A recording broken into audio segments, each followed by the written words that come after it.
What is your aim in life? Police தானே.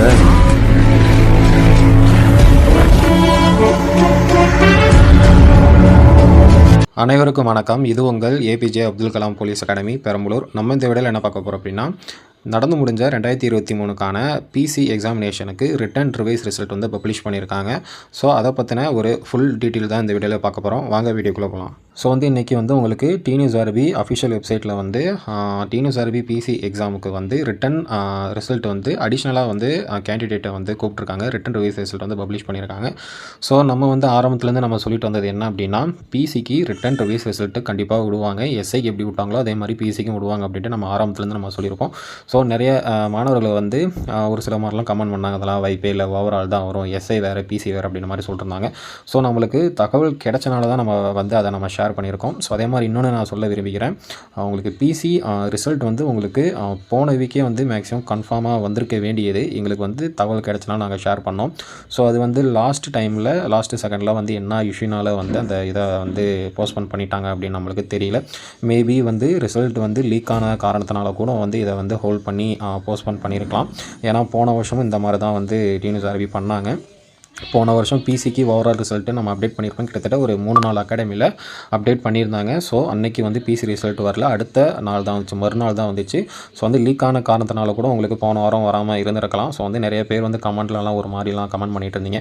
So ஒன்று நான் சொல்லிக்க விரும்புகிறேன், ஒரு ஃபேக்கான நியூஸு நானே வந்து க்ரியேட் பண்ணி அதை நான் உங்கள்கிட்ட ஷேர் பண்ணுறதுனால எனக்கு கிடைக்க போகிறது எதுவுமே கிடையாது. என்னோடய யூடியூப் சேனலையும் நான் ஆட் ஆஃப் பண்ணி தான் வச்சுருக்கேன். நான் வியூஸ்க்காக போடுற மாதிரி இருந்தால் கூட ஆடு வந்தால் தான் வந்து எனக்கு யூடியூப்லேருந்து ரெவன்யூ வரும். ஓகேங்களா? ஸோ அதே மாதிரி வந்து இப்போ வந்து ஓரளவுக்கு நல்ல ஒரு நேம் இருக்குது நம்மளுக்கு. ஃபேக்கான நியூஸை நான் ஷேர் பண்ணுறனால அந்த நேம் வந்து எனக்கு வந்து கெட்ட பேராக தான் இருக்கும். ஸோ வந்து இதை நான் அந்த வீடியோவில் நான் சொல்ல விரும்புகிறேன்.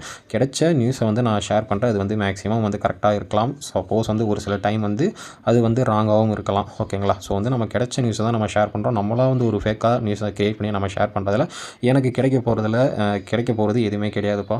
ரைட். இப்போ வந்து நம்மளுக்கு பிசி ரிவைஸ் ரிசல்ட்டில் அடிஷ்னலாக வந்து எவ்வளோ கேண்டிடேட்டை வந்து பிசிகளுக்கு கூப்பிட்ருக்காங்க அப்படின்னு பார்த்துக்கிட்டிங்கன்னா, கிட்டத்தட்ட ஒரு 8432 கேண்டிடேட்டை வந்து உங்களுக்கு அடிஷ்னலாக வந்து பிசிகளுக்கு கூப்பிட்ருக்காங்க. ஸோ அந்த 8432 பேர் என்ன கம்யூனிட்டி, என்ன கேட்டகரியில் வராங்க, எத்தனை மார்க்கில் இருப்பாங்க அப்படின்ட்டு நிறைய பேர் கேட்டுட்ருக்கீங்க. ஸோ இதுக்கு ஒரு சிம்பிளான ஒரு எக்ஸாம் நான் சொல்கிறேன். அதாவது எல்லா கேட்டகரி எல்லா கம்யூனிட்டியுமே இந்த 8432 பேரில் வந்திருக்காங்க. அது வந்து எத்தனை மார்க் வந்து எடுத்தவங்கள இப்போ வந்து அடிஷ்னலாக பிசிகளுக்கு கூப்பிட்ருக்காங்க அப்படின்னு பார்த்துக்கிட்டிங்கன்னா, ஒரு எக்ஸாம்பிளுக்கு வந்து போன வருஷம் 2023 பிசி எக்ஸாம் முடிஞ்சதுக்கப்புறம் ஒரு ரிசல்ட் விட்ருப்பாங்க ஃபஸ்ட்டு. ஸோ அந்த ரிசல்ட்டில் வந்து கட் ஆஃப் வந்து ஃபார் எக்ஸாம்பிள் வந்து பிசிக்கு ஒரு 59 மார்க் வந்து ரிசல்ட்டில் விட்ருக்காங்க அப்படின்னா, இப்போ ரிசல்ட் விட்ருக்காங்கல்ல, அதில் வந்து -1 மார்க், அதாவது போன வருஷம் பிசிக்கு 59 மார்க் வந்திருக்கும் ஃபஸ்ட்டு ரிசல்ட்டில். இப்போ 58 மார்க்கு பிசி கேண்டிடேட்டை எல்லாத்தையுமே கூப்பிட்ருக்காங்க. ஸோ அதே மாதிரி தான் போன தாட்டி ஃபஸ்ட்டு ரிசல்ட் அப்போ என்ன ஒரு கட் ஆஃப் விட்டாங்களோ அந்த கட் ஆஃப்லேருந்து -1 மார்க், அதாவது அந்த போன வருஷம் விட்ட ரிசல்ட்லேருந்து -1 மார்க் எடுத்த எல்லா கேண்டிடேட்டுமே உங்களை வந்து நியூவாக வந்து அடிஷ்னல் கேண்டிடேட்டாக உங்களை வந்து பிசிகளுக்கு கூப்பிட்ருக்காங்க. போன கட் ஆஃபோட -1 மார்க் எடுத்த பசங்களை கூப்பிட்ருக்காங்க. ஸோ வந்து ஏன் சார் இவ்வளோ கேண்டிடேட்டை கூப்பிட்ருக்காங்க அப்படின்னு கேட்டிங்க அப்படின்னா, உங்களுக்கு வந்து இப்போ வந்து ரிசர்வேஷனை கரெக்டாக ஃபாலோ பண்ணல அப்படின்ட்டு ஹைகோர்ட் சொன்னனால தான் வந்து எஸ்ஐக்கு வந்து ரிசல்ட் விட்டாங்க. ஸோ வந்து இப்போ பிசிக்குமே சேம் அதே மாதிரி தான் விட்ருக்காங்க. ஏன்னா வந்து அந்த ரோஸ்டர் மெத்தடில் வந்து அதில் வந்து ஏகப்பட்ட குளறுபடிகள் இருக்குது. ஸோ அந்த காரணத்தினால தான் வந்து இந்த ஒரு பெரிய ப்ராப்ளமே உங்களுக்கு போய்கிட்டு இருக்கு. ஸோ எக்ஸாம்பிள் வந்து இப்போ நம்ம ஒரு 58 மார்க் இருக்கிற பிசி கேண்டிடேட்டை நம்ம கூப்பிடணும் அப்படின்னா தான் ரிசர்வேஷனை கரெக்டாக ஃபாலோ பண்ண மாதிரி வரும். அந்த 58 மார்க்கில் கிட்டத்தட்ட ஒரு 1000 பேர் இருப்பாங்க. அந்த 1000 பேர்த்தில் 500 பேர்த்த மட்டும் போட்டு 500 பேர்த்த போடல அப்படின்னா அவங்க வந்து கேஸ் போடுவாங்க. ஸோ வந்து மீண்டும் வந்து நம்ம இந்த மாதிரி நம்ம கேஸை இந்த வழக்குகளை நம்ம சந்திக்கக்கூடாது. அந்த ஒரு காரணத்துக்காக அந்த மார்க்கில் எத்தனை கேண்டிடேட் இருக்காங்க, 2000 பேர் 3000 கேண்டிடேட் இருக்காங்களா, எல்லாத்தையுமே அடிஷ்னல் கேண்டிடேட்டாக எல்லாத்தையும் போட்டு பிசிக்கல் நம்ம நல்லபடியாக கண்டக்ட் பண்ணி ஃபஸ்ட்டு வந்து நம்ம 23 ப்ராசஸ் ஃபுல்லாத்தையும் நம்ம முடிச்சு உங்களை ட்ரைனிங் அனுப்பணும். அந்த காரணத்துக்காக உங்களுக்கு எல்லாத்தையுமே வந்து கூப்பிட்ருக்காங்க. போன வருஷம் விட்ட கட் ஆஃப் கூட -1 மார்க் எடுத்த கேண்டிடேட்டை எல்லாத்தையுமே கூப்பிட்ருக்காங்க, மீண்டும் வழக்குகளை சந்திக்காமல் இருப்பதற்காக. ஓகேயா? அடுத்து வந்து யாருக்கெல்லாம் வந்து பிசிக்கலில் இப்போ நியூவாக கேண்டிடேட்டை அடிஷ்னலாக ஆட் பண்ணாங்களே, அந்த கேண்டிடேட்டுக்கு யாருக்கெல்லாம் வந்து பிசிக்கலில் 24 எடுத்தால் வந்து வாய்ப்பு இருக்குது அப்படின்னு பார்த்துக்கிட்டிங்கன்னா, எல்லாத்துக்கும் சொல்ல முடியாது. ஃபஸ்ட்டு வந்து யாருக்கு வாய்ப்பு இல்லை அப்படின்னு நான் சொல்லிடுறேன். ஃபஸ்ட்டு வந்து பிசி, எம்பிசி, எஸ்சி எஸ்டி, இந்த கேட்டகரியில் நீங்கள் இருந்தீங்க அப்படின்னா, அதாவது மென்ஸுக்கு மட்டும் நான் சொல்கிறேன், உமன்ஸுக்கு சொல்ல. இந்த கேட்டகரியில் நீங்கள் இருந்தீங்க அப்படின்னா, இப்போ அடிஷ்னலாக வந்த லிஸ்ட்டில் நீங்கள் இருந்தீங்கன்னா, நீங்கள் வந்து பிசிக்கல் நீங்கள் போய் நீங்கள் 24 மார்க் நீங்கள் எடுத்தாலுமே ஓவரால் வருவதற்கு வாய்ப்பே கிடையாது. வாய்ப்பு குறைவுன்னு சொல்ல மாட்டேன், வாய்ப்பே கிடையாது. ஸோ உங்களுக்கு சொல்ல வேண்டியது என்ன அப்படின்னா, உங்களுக்கு பிசிக்கல் எப்படி இருக்கும், இதுவரை நான் அட்டன் பண்ணதே இல்லை, எனக்கு ஒரு எக்ஸ்பெரிமெண்டலாக இருக்கணும் அப்படின்னு நீங்கள் நினச்சிங்க அப்படின்னா, தாராளமாக போயிட்டு பிசிக்கல் அட்டன் பண்ணி பாருங்கள். நீங்கள் பிசிக்கலில் 24 மார்க் நீங்கள் போட்டாலுமே ஓவரால் கண்டிப்பாக நீங்கள் வரமாட்டீங்க, அதையும் நான் சொல்லிக்கிறேன். ஏன்னா வந்து எஸ்ஐ எக்ஸாம் மாதிரி பிசி எக்ஸாம் கிடையாது. எஸ்ஐயில் நீங்கள் ஜஸ்ட் பாஸ் ஆனால் கூட நீங்கள் பிசிக்கலில் ஃபுல் ஸ்டார் இல்லாட்டி ஒரு ஸ்டார் விட்டால் கூட ஓவரால் வரதுக்கு சான்ஸ் இருக்குது. பிசியில் நீங்கள் விட்ற கட் ஆஃப்லேருந்து மினிமம் வந்து 2 மார்க் 3 மார்க் நீங்கள் எடுத்து பிசிக்கலில் 24 போட்டால் தான் வந்து உங்களால் உள்ளே வர முடியும். ஸோ அதனால் இந்த கேட்டகரியில் நீங்கள் இருந்தீங்க அப்படின்னா, இப்போ அடிஷ்னல் லிஸ்ட்டில் நீங்கள் இருந்தீங்க இந்த கேட்டகரி அப்படின்னா, நீங்கள் பிசிக்கலில் 24 போட்டாலுமே வரதுக்கு வாய்ப்பு இல்லை. ஒரு எக்ஸ்பெரிமெண்டலுக்காக நீங்கள் வந்து அட்டன் பண்ணுறேன்னா அட்டன் பண்ணிக்கோங்க.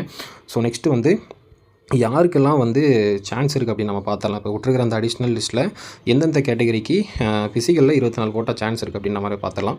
ஃபஸ்ட்டு வந்து உமன்ஸுக்கு எல்லா கேட்டகரியுமே BC, MBC, SC, ST, SCA எல்லா கேட்டகரியுமே நான் சொல்கிறேன். அதே மாதிரி வந்து நெக்ஸ்ட்டு பார்த்துக்கிட்டிங்கன்னா ஸ்போர்ட்ஸ் கோட்டா அதுக்கப்புறம் பார்த்துக்கிட்டிங்கன்னா பிசிஎம் கேட்டகரி, அதுக்கப்புறம் வார்டு கோட்டா நெக்ஸ்ட்டு பார்த்துக்கிட்டிங்கன்னா எக்ஸ் சர்வீஸ்மேன். இந்த கேட்டகரியில் நீங்கள் இருந்து இப்போ விட்டுருக்கிற அந்த அடிஷ்னல் லிஸ்ட்டில் நீங்கள் இருந்தீங்க அப்படின்னா, நீங்கள் பிசிக்கலில் 24 மார்க் போட்டிங்க அப்படின்னா 90% வந்து உங்களுக்கு ஓவரால் வருவதற்கான வாய்ப்புகள் வந்து ரொம்ப ரொம்ப அதிகமாக இருக்குது. ஸோ அதனால் இந்த கேட்டகரியில் இருந்து நீங்கள் வந்து இப்போ விட்ட அந்த அடிஷ்னல் லிஸ்ட்டில் நீங்கள் பாஸ் பண்ணியிருந்தீங்க அப்படின்னா, தாராளமாக வந்து நீங்கள் பிசிக்கலுக்கு நீங்கள் போகலாம். பிசிக்கலுக்கு இப்போ வந்து ப்ராக்டிஸ் பண்ணுங்கள். இன்னும் வந்து ஒரு 10 இல்லாட்டி 15 நாளுக்கு அப்புறம் உங்களுக்கு பிசிக்கல் வச்சுருவாங்க. மேக்ஸிமம் வந்து உங்களுக்கு எஸ்ஐ பிசிக்கல் முடிஞ்சு வித்தின் 1 வீக்குள்ளே உங்களுக்கு வந்து பிசிக்கல் இருக்கும்.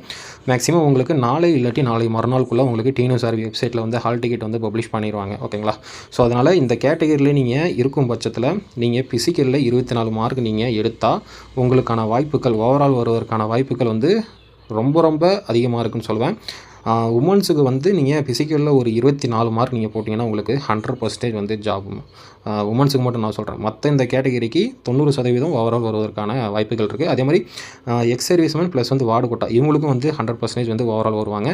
இந்த ஸ்போர்ட்ஸ் கோட்டா பிசிஎம் கேட்டகரி மட்டும் நீங்கள் பிசிக்கலில் 24 போட்டிங்கன்னா 90% வந்து உங்களுக்கு ஓவரால் வருவதற்கான வாய்ப்புகள் ரொம்ப ரொம்ப அதிகமாக இருக்குது. ஸோ அதுக்கப்புறம் இந்த 8432 பேர் அடிஷ்னலாக கூப்பிட்ருக்காங்க. ஸோ வந்து வேக்கன்சி இன்க்ரீஸ் ஆகுமா சார் அப்படின்ட்டு நிறைய பேர் கேட்குறீங்க. வேக்கன்சி கண்டிப்பாக இன்க்ரீஸ் ஆகவே ஆகாது. ஸோ அதை நான் சொல்லிக்கிறேன். ஏன்னா நிறைய பேர் கேட்டுட்ருக்கீங்க வேக்கன்சி இன்க்ரீஸ் ஆகுமா, இவ்வளோ பேர்த்த பிசிகளுக்கு வந்து அடிஷ்னலாக கூப்பிட்ருக்காங்க. ஸோ வந்து வேக்கன்சி இன்க்ரீஸ் ஆகுமா சார் அப்படின்ட்டு வந்து நிறைய பேர் வந்து கால் பண்ணி மெசேஜ் பண்ணி டவுட் கேட்டுட்ருக்கீங்க. வேக்கன்சி நிச்சயமாக 100% வேக்கன்சி இன்க்ரீஸ் ஆகாது. உங்களுக்கு நோட்டிஃபிகேஷனில் என்ன ஒரு காலி பணியிடங்கள் வந்து சொல்லியிருக்காங்களோ அந்த காலி பணியிடங்களை மட்டுமே வந்து உங்களுக்கு ஓவரால் கட் ஆக வச்சு அதை மட்டுமே நிரப்புவாங்க. ஓகேங்களா? ஸோ அதனால் நான் அந்த சொன்ன கேட்டகரியில் நீங்கள் இருந்தீங்க அப்படின்னா, அதாவது இந்த கேட்டகரியில் இருந்தீங்க அப்படின்னா பிசிக்கல் போகிறது வேஸ்ட் அப்படின்ட்டு நான் சொல்லிருப்பேன். ஸோ அவங்க வந்து ஒரு அனுபவத்துக்காக நீங்கள் பிசிக்கல் போகிறதுனா நீங்கள் போய்க்கலாம். ஸோ அதே மாதிரி இப்போ சொன்ன இந்த கேட்டகரியில் நீங்கள் இருந்தீங்க அப்படின்னா women's, X serviceman, army physical 24 போட்டிங்கன்னா 100% உங்களுக்கு ஜாப் கன்ஃபார்ம்.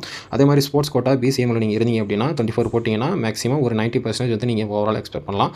ஸோ அதனால் இதில் இருக்கவங்க வந்து தாராளமாக வந்து பிசிக்கல் ப்ரிப்பரேஷன் வந்து ஸ்டார்ட் பண்ணுங்கள். இன்னொரு 10-15 நாள் பிசிக்கல் வச்சுருவாங்க. தேங்க்யூ.